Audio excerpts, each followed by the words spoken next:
जय हिंद दोस्तों, मैं इब्राहिम। आप देख रहे हैं अनमोल समाचार। आज हमारे साथ में मौजूद हैं एक्स एमएलए नरेंद्र मेहता जी। हम इनसे कुछ जानने की कोशिश करते हैं जिस तरह से आज का माहौल चल रहा है। सबसे पहला सर मेरा आपसे सवाल यह है कि बीते हुए आपके 5 साल जब आप आमदार थे और आज के जो आमदार हैं इनके 5 साल में आपको क्या फर्क दिखाई देता है? देखिए 5 साल जो 14 से 19 की बात करें तो शहर के सामने इतने सारे उदाहरण हैं। मेट्रो की बात करें, सूर्या डैम के पानी की बात करें, हम फ्लाईओवर की बात करें, सीपी ऑफिस करें, सोसाइटी रजिस्ट्रार कहिए, तहसीलदार कहिए, इतने सारे सीमेंट रोड कहिए, गार्डन कहिए, ऑडिटोरियम कहिए, आप ये देखते बहुत सारे हमने मंगल शादी के हॉल्स निर्माण किए। ऐसे अनगिनत कार्य इस शहर में हमने 5 साल में किए हैं। यहाँ तक अभी तक तो हम होते तो दहिसर लिंक रोड भी आधा हो चुका होता, जैसलपाक घोड़बंदर लिंक रोड भी हो चुका होता। ये सब पेंडिंग रह गए और 5 साल के बाद ऐसा मेरा मानना है कि 19 से 24 तक शहर जो है वो रुक गया। अगर ऐसी कोई भी एक वास्तु नहीं जो आप दिखा सकते हो कि ये काम इन 5 सालों में हुआ है, ये हमारा शहर का दुर्भाग्य। शहर 180 की स्पीड से रफ्तार से आगे जा रहा था, आज 20 की स्पीड पे आ गया। एक और सवाल के सर, आज आपकी पार्टी के अंदर में 2 भाग हो चुके हैं।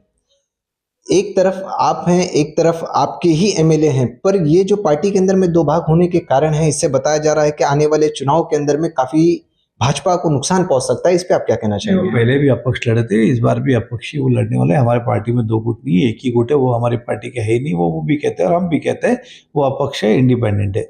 आपने खड्डा भरो आंदोलन किया था, तो ये क्या समझा जाए कि आपने चुनावी बिगुल बजा दिया है कि भाजपा के अंदर में आपने पूरी तैयारी कर ली चुनाव के लिए? नहीं, आंदोलन आप देखिएगा तो हमने 1.5-2 साल पहले पानी का किया था, फिर उसके बाद और भी आंदोलन किए, हाल ही में हमने मैदान बचाओ आंदोलन किया। तो सभी को क्या, राजनीतिक ने इस शहर के अंदर जनता का नेतृत्व हम करते हैं, हमारी पार्टी करती है। जो सही और गलत अगर न्याय नहीं मिले तो रास्ते पे उतर के ही न्याय लेना पड़ता है। तो ये उसका ही एक पहलू था। चुनाव जब आएंगे तब आएंगे, लेकिन जो सत्य है वो हमने बताया। हमने कोई जाके खड्डे नहीं खोदे, जो शहर में है वो हम आंदोलन के माध्यम से प्रशासन तक पहुंचा रहे थे, और जिसने गड़बड़ की वो भी हम जनता तक पहुंचा रहे थे। यदि पार्टी ने आपको टिकट नहीं दी तो क्या आप अपक्ष चुनाव लड़ेंगे? मुझे 100% विश्वास है पार्टी टिकट देगी, इसलिए वो जो जो चीज़ है ही नहीं उस बारे में चर्चा भी क्यों करना। मेरा आपसे एक और सवाल कि जिस तरह से मीरा भाईंदर के अंदर में जब आप एमएलए थे तो बहुत सारे प्रोजेक्ट के आपने इससे पहले नाम लिए कि लिंक रोड, ये सारे बैक साइड के वो तैयार हो गए होते हैं। तो क्या आज के एमएलए और उस वक्त के एमएलए में डिफरेंस ये है कि वो नहीं करना चाहते और आप करना चाहते थे? देखिए ऐसे है कि मान लो अगर एक ही रंग के 2 फुगे हैं, एक हवा में उड़ता है, एक नहीं उड़ता है, रंग दोनों का एक ही होता है, यानी कि पद दोनों के एक ही थे। जिसके अंदर गैस होता है वो फुगा उड़ जाता है, जिसमें गैस नहीं होता है वो फुगा वहीं का वहीं रुका रहता है। वही हमारे शहर की हालत है कि वर्तमान जो है वो रुका हुआ है, उस समय गैस था, इसमें फुगा उड़ा।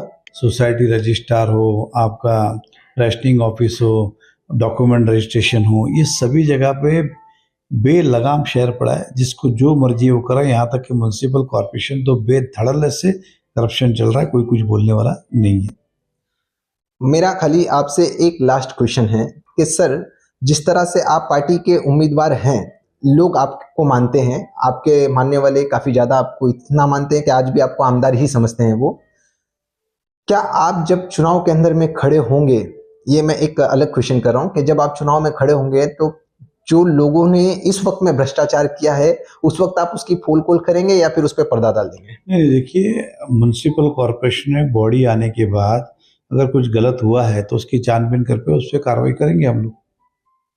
अब देखना यह है कि चुनाव काफी करीब है, हर कोई अपनी तैयारियां कर रहा है। जिस तरह से इन्होंने कहा कि पार्टी का इन पे पूरा भरोसा है और इन्हें पार्टी पे भरोसा है, अब कौन कब खरा उतरता है। दोस्तों, आप लोगों की राय मीरा भाईंदर की राजनीति में, भाजपा में हो रही 2 गुट की राजनीति में आपको क्या अंतर लगता है, कमेंट करके जरूर बताएं। जिस तरह से इन्होंने बेबाकी से जवाब दिया है, इनके ऊपर में आपकी क्या राय है, कमेंट करके जरूर बताएं। वीडियो अच्छा लगा तो इसे दूर तक पहुंचाएं। मैं इब्राहिम, जय